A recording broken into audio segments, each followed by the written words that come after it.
ओहो, यो लखपति बन्ने कार्यक्रममा कसरी सहभागी हुनु होला? अनि नगदमा किनेको बिल चाहिँ कहाँ गएर इन्ट्री गर्नुपर्ने हो फेरि? यदि अनलाइन नै ल क्युआरबाट नै भुक्तानी गरियो भने पनि त्यसको कुपन कोड चाहिँ फेरि कहाँ हेर्ने? अनि यदि मैले ब्याङ्कको सिधै मोबाइल एपबाट नै पेमेन्ट गरेँ भने त्यसको कुपन कोड चाहिँ फेरि कहाँ आउँछ त?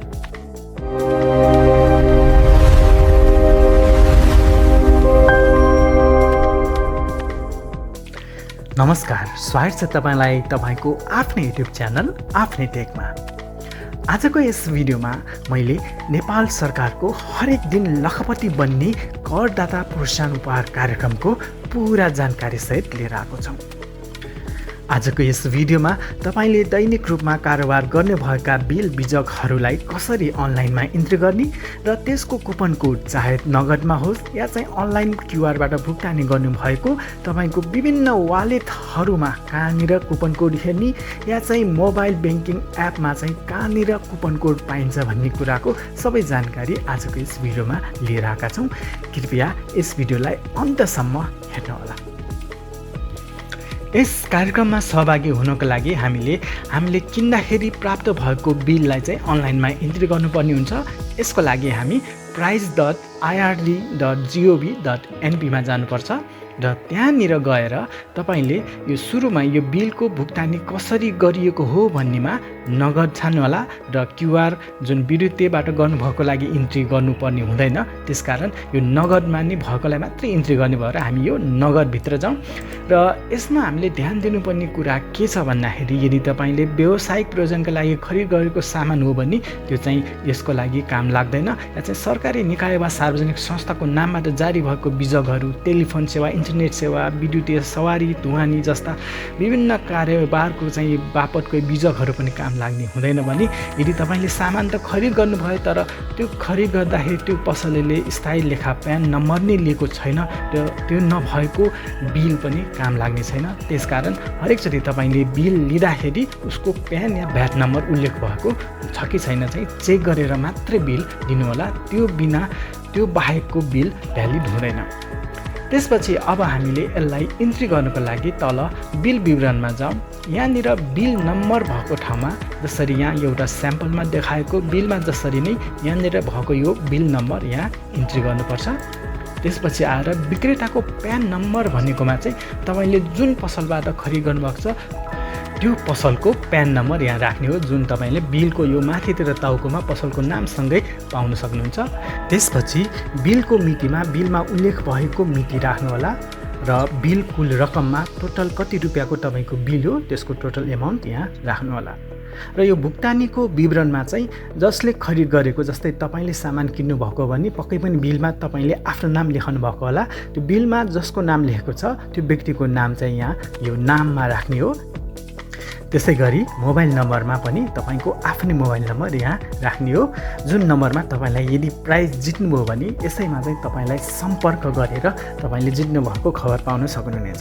त्यस्तै गरी ठेगानामा आफ्नो ठेगाना राख्नुहोला र सुरक्षा प्रमाणीकरण आफै पनि यसरी सक्सेस हुन्छ। र यति भरिसकेपछि तपाईँले यो पुरस्कार कुपन सिर्जना गर्नुहोस् भन्ने बटनमा क्लिक गर्नुभएपछि तपाईँको यसरी कुपन कोड जेनेरेट हुन्छ, जसलाई तपाईँले स्क्रिनसट गरेर सेभ गरेर पनि राख्न सक्नुहुन्छ। र यस्तै गरी अरू पनि बिल थप छ भने हरेक एउटा बिलको एकचोटि यो बिल भर्नुपर्ने हुन्छ। त्यसैले अर्को पनि बिल छ भने अर्को बिल भर्नको लागि हामीले यो बटनमा क्लिक गरेर फेरि यही तरिकाले सबै विवरणहरू हामीले फेरि भर्नुपर्ने हुन्छ। यसरी बिलको विवरण भरिसकेपछि प्राप्त भएको यो कुपन कोडलाई तपाईँले सुरक्षित साथ राख्नुहोला। तपाईँले यसलाई स्क्रिनसट पनि गर्न सक्नुहुन्छ या चाहिँ यहाँनिर तपाईँको दुईवटा अप्सन छ, PDF र PNG दुवैमा हामीले डाउनलोड गरेर पनि यो कुपनलाई सुरक्षित साथ आफ्नो मोबाइलमा या चाहिँ आफ्नो डिभाइसमा सेभ गरेर राख्न सकिन्छ। यो त हामीले नगदमा भुक्तानी गर्दाखेरि यसरी कुपन कोड पाउन सकिन्छ। यदि हामीले अनलाइन क्युआर मार्फत पेमेन्ट गरेका छौँ भने त्यसको कुपन कोड कसरी हेर्ने त? यदि तपाईँले विभिन्न वालेटहरू जस्तै खल्ती, ई सेवा जस्ता वालेटबाट पेमेन्ट गर्नुभएको छ भने त्यसको लागि तपाईँले त्यही वालेटमा जाउँ। जस्तै खल्ती एपमा तपाईँ जानुहोला र त्यहाँनिर ट्रान्जेक्सनभित्र जानुहोला र छेउमा तपाईँले यहाँनिर प्राइस कुपन भनी देख्नुहुन्छ, त्यसमा क्लिक गरेर हेर्नु। तपाईँको अहिलेसम्मको सबै कुपनहरू यहाँ तपाईँले हेर्न सक्नुहुन्छ। त्यस्तै गरी ई-सेवाको लागि पनि ई-सेवा एप खोल्नुहोला, लगइन गर्नुहोला र त्यहाँनिर आएर सबैभन्दा मेनुको तलतिर स्क्रोल गर्दै जानुहोला। यहाँनिर अन्तिमतिर तपाईँले tax payer incentive prize program भनी देख्नुहुन्छ, त्यसमा क्लिक गर्नुहोला र यहाँनिर अहिलेसम्म तपाईँले ई-सेवा मार्फत पेमेन्ट गरेका सम्पूर्ण कुपन कोडहरू तपाईँले यहाँनिर देख्न सक्नुहुन्छ। त्यस्तै गरी यदि तपाईँले आफ्नो ब्याङ्कको सिधै मोबाइल एपबाट नै पेमेन्ट गर्नुभएको छ भने पनि तपाईँको आफ्नो मोबाइल एप जुन ब्याङ्कको मोबाइल एप छ त्यसमा जानुहोला। जस्तै मैले यहाँ कुमारी ब्याङ्कको लागि कुमारीको मोबाइल ब्याङ्क एप लगइन गरेँ र यसैको सुरुमै फर्स्टमै अहिले राखिदिएको छ आइआरडी इन्सेन्टिभ प्रोग्राम भनेर, यसमा क्लिक गर्नुहोला र यहाँनिर तपाईँको जस्तै मेरो अहिले एउटा छ आइआरडी इन्सेन्टिभ प्रोग्राम इन्क्रिजमा एउटा छ र यहाँनिर आइआरडी इन्सेन्टिभ प्रोग्राम विन्स भनेर पनि छ, जसमा तपाईँले यदि तपाईँले जित्नु भएको छ भने त्यो पनि कतिवटा जित्नु भएको भन्ने विवरण समेत यहाँ देखिने अहिले सिस्टम बनाएको छ। यहाँनिर तपाईँले सम्पूर्ण विवरण देख्न सक्नुहुन्छ। त्यस्तै गरी हामी अर्को मोबाइल ब्याङ्किङ एपमा पनि हेरौँ।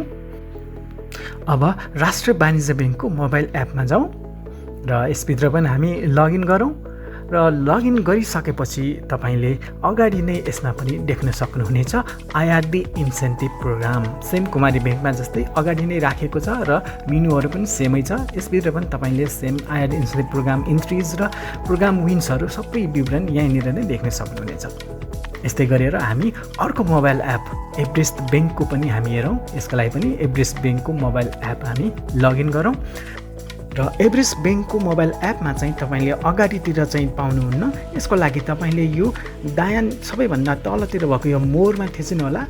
त्यसपछि त्यो भित्रको मेनुहरूभित्र तपाईँले यहाँनिर पाउनुहुनेछ आइआरडी इन्सेन्टिभ प्रोग्राम भनेर र सेम त्यही नै फर्मेट छ। यहाँ पनि तपाईँको आफ्नो इन्ट्रिजहरू र विनहरू देखिन सक्नुहुन्छ।